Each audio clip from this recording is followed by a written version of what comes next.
Hey guys, welcome back to another video. I just wanted to talk, or more like deep dive, into the divine feminine journey, and I think it's very misleading.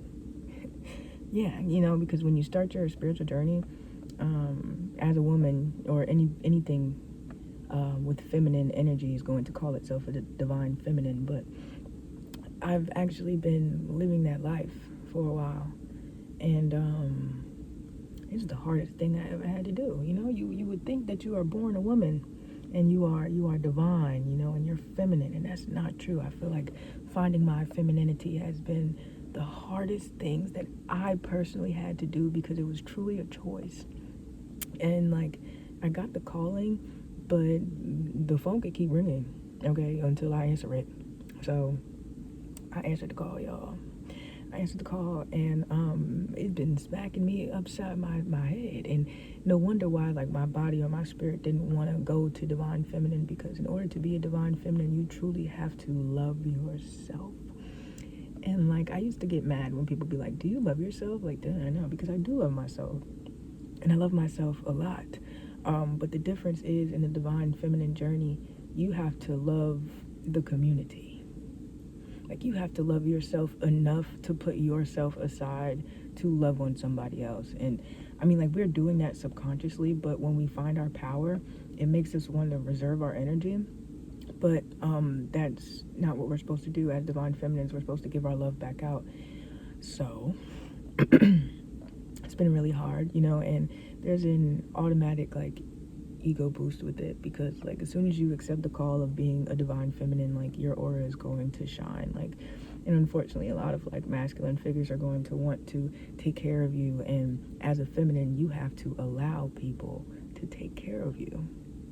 I was at work the other day, and like, it's a couple married women, and then there's me and somebody else who's not married yet, and we talk all the time how like we want it, but when I almost had it, I was like, I don't really want this that bad.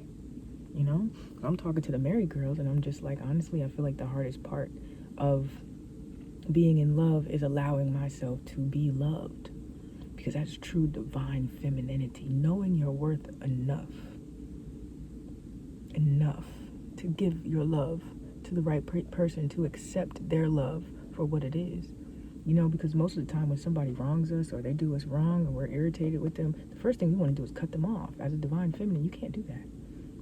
You have to learn how to communicate. You have to mother, nurture the person or the body, because their spirit is lost.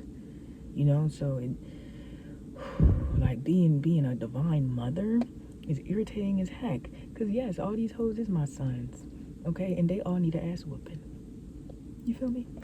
So I don't know. I feel like standing in my power against other people or other entities has been the hardest part of the journey. Only because you have to be confident in yourself. Again, you have to love yourself. What you say goes. And if it messes up or it doesn't go the way you want, you can't freak out. You can't have an anxiety attack. You can't sit there and blame everybody else. You take that shit on the chin.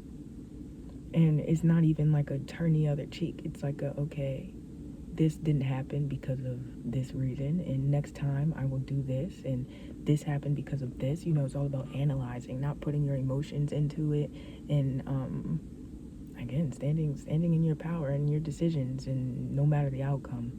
And it's beautiful. It's a gorgeous like thing to do, because it's really hard to decide. I'm the type of person, I can't even decide what I want for dinner.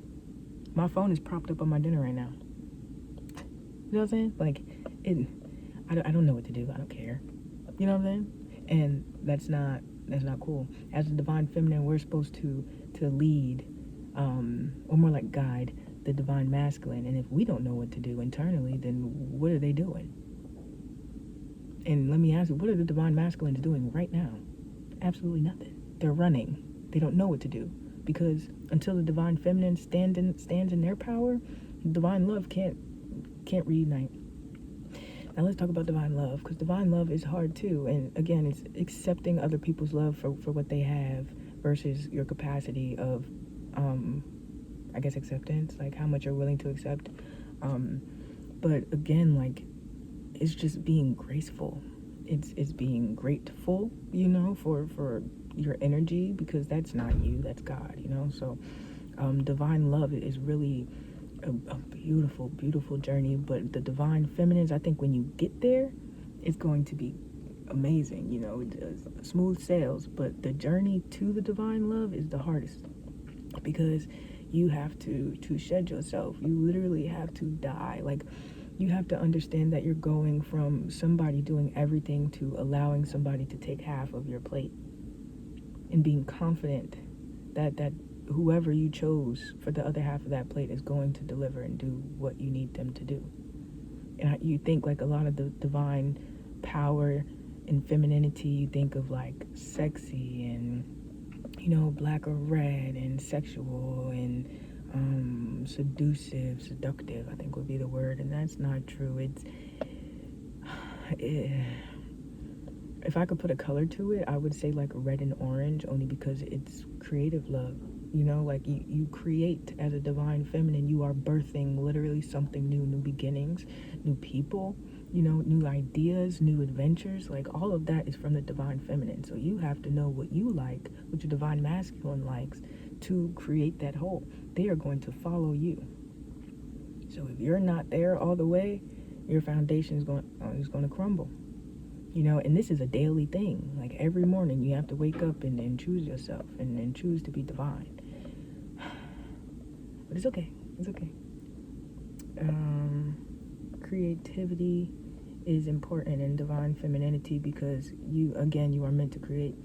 It's your job to be that light in the room, because they're all looking for somebody to save the day, and it's always the woman, right? So your creativeness requires you to be alert, requires you to be free in the things that you do, in your mind and your thinking, because you have to, again, service a community. As a mother, you have 1 million kids, and you have to love each and every one of them kids, because they're yours, as if they're yours, because as a divine feminine, you are the earth. And depending on your religion, the earth was made to give to man, right? So they can figure out what to do. We are a gift from God, literally. We were sent here for the men to take care of us. If we're too busy taking care of ourselves, or we're too busy not knowing what we want, or we're too busy holding the world against our hearts because we've been hurt too many times, your divine feminine is not that divine. You're just feminine. And not even feminine. You probably might just switch over to your masculine because you're uncomfortable. Being a divine masculine is easy. You're not required to do anything. You're just required to listen. Not speak, just listen. And you listen and listen and listen. And that's why you do any and everything, because who knows what you're listening to. But when you answer the call to that divine femininity to say, okay, you listen and you listen and listen. Now it's time for you to speak. You stop. You're like, ooh, I don't know what to say. No. Then you answer the phone call. You're going to know when you're ready, girl. Let me tell you. Because it's hard. And you'll know when, like, you're transitioning from your masculine to your feminine, because your heart becomes softer, and the things that people do to you it doesn't bother you as bad as it used to, So you'll see some changes within yourself first, and how you act before I think any of the divine feminine energy comes to you. But yeah, I just wanted to let y'all know the difference in how I'm doing in the divine feminine journey, because it was easy as a masculine. I think the hardest part as a masculine was finding myself and apologizing, and within that apology, allowing myself to restart without the triggers, without the trauma, being there for myself, being present for myself. Everything that I would want to do, or I would want a masculine to do for me, or I would want to provide for a feminine, I had to do. So everything that I manifested, I had to do. That way, whoever it is can come and love me, because I'm freaking ready. Okay, I am a divine feminine. I'm ready to get my feet rubbed and fed grapes on the middle of the beach, because I deserve it. Yeah, you do too. But let me know how your divine feminine journey is going. Or if you're a divine masculine, go ahead in the comments. Let me know how you feel. How's it going? If you want to switch to whichever one, we can talk about it. But I figured it would be nice to talk about the feminine journey, because I haven't started the book yet. What's that book called? You know, I'm talking about that big, like, instruction book on womanhood. And, like, I've been doing, like, the yoga stretches to open up my womb and stuff like that. So I'm doing this thing for real, and I'm scared. But